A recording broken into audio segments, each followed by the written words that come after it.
साथ जुड़ गए हैं गणेश। हालांकि उन्होंने जीत दर्ज की, पार्टी हार गई है और अब ऐसे में इस्तीफा देने के लिए क्या पहुंच चुकी हैं? कितनी देर में इस्तीफा?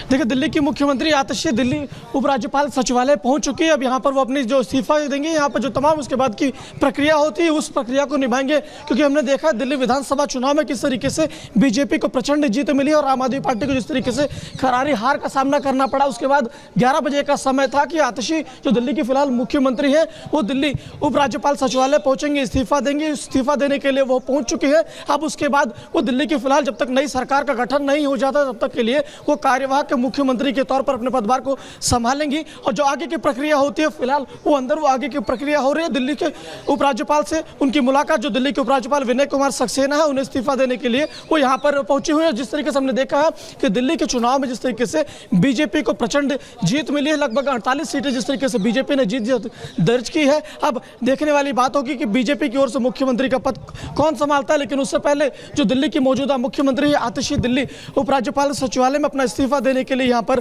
पहुंच चुकी हैं। जी बिल्कुल, ये तस्वीरें जो हैं वो सामने आ रही हैं। एलजी सचिवालय पहुंची आतिशी, थोड़ी देर में अपना इस्तीफा दे देंगी और इसके बाद ही देखिए नया जो मुख्यमंत्री है वो दिल्ली को मिल जाएगा। और ऐसे में कई नाम हैं जो चर्चा में बने हुए हैं। 48 सीटें बीजेपी ने जीती गणेश, और उसके साथ साथ 22 सीटें आम आदमी पार्टी के हिस्से में गई। हालांकि माना यह जा रहा था कि आम आदमी पार्टी की तरफ से कि वो जीत जाएंगे, हार गए हैं, एलजी पे इस्तीफा जाकर के वो दे देंगे। लेकिन सरकार गठन को लेकर के भी सुगबुगाहट इस समय दिल्ली में तेज चल रही है। देखिए, अगर सरकार गठन की मैं बात करूं तो फिलहाल जो बीजेपी के जो राष्ट्रीय अध्यक्ष है जेपी नड्डा, गृह मंत्री अमित शाह और बीजेपी के तमाम नेताओं की बैठक का सिलसिला भी शुरू होने वाला था। देखिए जो आगे की प्रक्रिया है, बड़ी बात है, बीजेपी ने 27 साल बाद दिल्ली के अंदर सुखद अपना जो खत्म किया है। आखिरी बार जो बीजेपी ने अपना दिल्ली में विधानसभा चुनाव जीता था उस समय ओपी कोहली बीजेपी प्रदेश अध्यक्ष हुआ करते थे, और अब करीबन 27 साल बाद जब दिल्ली में बीजेपी ने अपना विधानसभा का चुनाव जीता है तो वीरेंद्र सचदेव अध्यक्ष थे। तो ये देखिए कि करीबन किस तरीके से कितनी बार चीजें पलटी है, किस तरीके से सब कुछ हुआ है। अगर दशकों की मैं बात करूं तो जिस तरीके से आम आदमी पार्टी का गठन होता है कि किस तरीके से लगातार ये कोशिश करते रहे, उस समय की अगर मैं बात करूं तो चाहे हर्षवर्धन हो, वीरेंद्र या सतीश उपाध्याय हो, मनोज तिवारी हो, आदेश गुप्ता हो, ये तमाम वो अध्यक्ष बीजेपी के बदले, और लगातार इन लोगों ने भी कोशिश की कि दिल्ली की सत्ता में वापसी की जाए। लेकिन बीजेपी को दिल्ली की सत्ता में वापसी पहुंचाने में जिस तरीके से वीरेंद्र सचदेवा ने अहम भूमिका निभाई, अब देखने वाली बात होगी कि अब दिल्ली का जो मुख्यमंत्री होगा वो कौन होगा, क्योंकि बीजेपी ने प्रचंड जीत दर्ज की है, 48 सीटों पर जीत दर्ज करी है। मुख्यमंत्री समीकरण को लेकर बहुत बड़ी चीज होगी। आने वाले दिनों में पंजाब में भी चुनाव है, 2027 में पंजाब में चुनाव है, दिल्ली में चुनाव है, बिहार में चुनाव है, और जातीय समीकरण को भी ध्यान में रखकर है किसी भी व्यक्ति को जो मुख्यमंत्री बनाया जाएगा वो हर समीकरण को भी ध्यान रखा जाएगा कि किसी भी तरीके से आने वाले दिनों में उसका नुकसान ना पहुंचे, क्योंकि इन बातों को भी ख्याल रखा जाता है जब किसी भी व्यक्ति को मुख्यमंत्री बनाया जाता है। महिला को मुख्यमंत्री बनाया जाएगा या कौन मुख्यमंत्री होगा वो आने वाला वक्त बता देगा कि कौन व्यक्ति मुख्यमंत्री बनता है।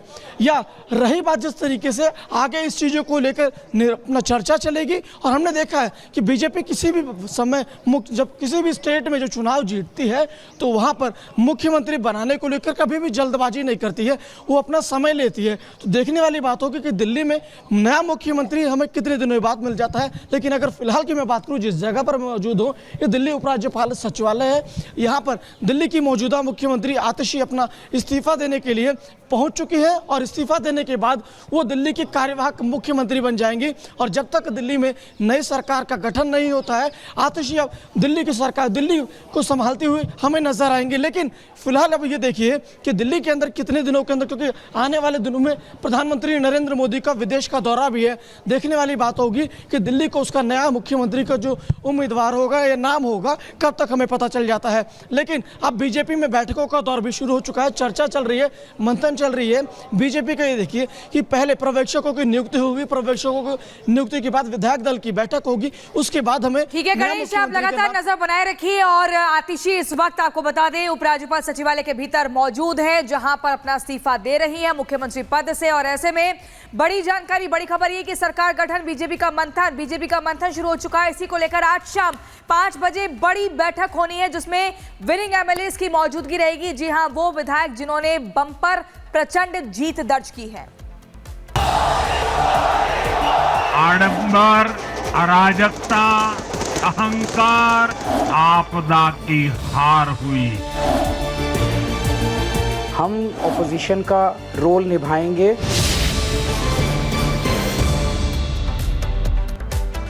तो इसी बीच बड़ी खबर आपको बता दें, आज शाम 5 बजे का समय तय किया गया है जब विजयी विधायकों के साथ बीजेपी के कद्दावर नेताओं की बैठक होने जा रही है और उस बैठक में मंथन किया जाएगा, ठोस रणनीति पर चर्चा होगी, किसको मुख्यमंत्री कमान मिलती है इसको लेकर भी बात हो सकती है। इस बैठक में बीएल संतोष, बैजयंत पांडा शामिल होंगे। हर विधायक के साथ बारी बारी से बैठक होगी। शाम 5 बजे का समय तय किया गया है जब बीजेपी ने विधायकों की बैठक बुलाई है और जीते हुए सभी विधायकों के साथ मंथन किया जाएगा। मंथन के बाद ये बड़ा सवाल कि आखिर किसको कमान सौंपी जाती है। बदलाव के लिए वोट दिया है, माननीय प्रधानमंत्री श्रीमान नरेंद्र मोदी के नेतृत्व के साथ चलने के लिए वोट दिया है। तो अब जो जो हमारे संकल्प पत्र में है उनको पूरा करने के लिए अब काम शुरू करेंगे। और कल माननीय प्रधानमंत्री जी ने भी कहा है कि हम सबको अब दिल्ली को विकसित राजधानी बनाने के लिए काम करना है, तो उस दिशा में काम करना है। अब ये निर्णय तो हमारे केंद्रीय नेतृत्व को करना है और मुझे लगता है हमारे लिए ये प्रश्न बेमानी है, क्योंकि अब हमारा सबका फोकस विकास के लिए है, दिल्ली को कैसे बेहतर बनाना उस दिशा में काम करेंगे। ये विषय हमारे उसमें नहीं आता है। तो सरकार बनाने को मंथन की जो शुरुआत है वो हो चुकी है। इस वक्त लोमस सहयोगी इस खबर पर जानकारी के साथ जुड़ रहे हैं। लोमस, कितनी देर में बैठक होगी और 5 बजे का जो वक्त बताया जा रहा है, और साथ ही साथ सबसे बड़ी बात यह है कि रणनीति क्या अब बीजेपी की यहां पर रहने वाली है?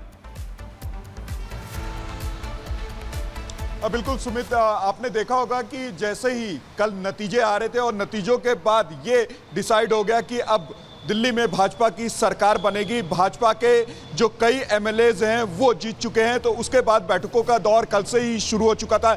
लेकिन आपको ये भी जानकारी दे दें कि आज का दिन काफ़ी अहम होगा भाजपा के तमाम उन लोगों के लिए और उन विधायकों के लिए जो कि दिल्ली पे जीत हासिल कर चुके हैं। दिल्ली के लोगों ने उनको जिताया है 27 सालों के बाद। आपको जानकारी दे दें कि हालांकि जेपी नड्डा जी की यहाँ एक बैठक चल रही है, दूसरी बैठक जो कि शाम में 5 बजे बीजेपी के जो प्रदेश कार्यालय वहाँ पे होनी है, वहाँ पे जो वीरेंद्र सचदेवा जी और साथ ही बीएल संतोष मौजूद रहेंगे और तमाम जितने भी विधायक जीते हुए वो मौजूद रहेंगे। एक एक करके सबके साथ उनके द्वारा बैठक की जाएगी और एक बड़ी रणनीति बनाई जाएगी कि अगला मुख्यमंत्री कौन होगा, क्योंकि हालांकि इस पूरे रणनीति में काफ़ी समय लग सकता है, लेकिन ये रणनीति बनानी बहुत जरूरी है। क्योंकि आपने देखा जो तमाम प्रदेश थे, हरियाणा की बात करें, महाराष्ट्र की बात करें, वहाँ पर भी जब मुख्यमंत्री का चेहरा चुनना था, मुख्यमंत्री का नाम चुनना था, तो काफी समय लगा। और उसी को लेकर के बिल्कुल लोमस आपके पास लौटेंगे, लेकिन जैसा कि आप बता रहे हैं कि दिल्ली में प्रचंड जीत के बाद बीजेपी की बड़ी बैठक हो रही है जहां अमित शाह से मिलने जाएंगे जेपी नड्डा और अमित शाह के आवास पर यह बैठक होगी। दिल्ली में आगे की रणनीति को लेकर के चर्चा होने वाली है और इस बैठक में दिल्ली बीजेपी के नेता भी शामिल हो सकते हैं। कुछ ही देर में नेताओं की ये मीटिंग होने वाली है, दोनों नेताओं की ये मीटिंग होने वाली है, लेकिन ये संभावना व्यक्त की जा रही है कि बैठक में दिल्ली बीजेपी के नेता भी हो सकते हैं शामिल, क्योंकि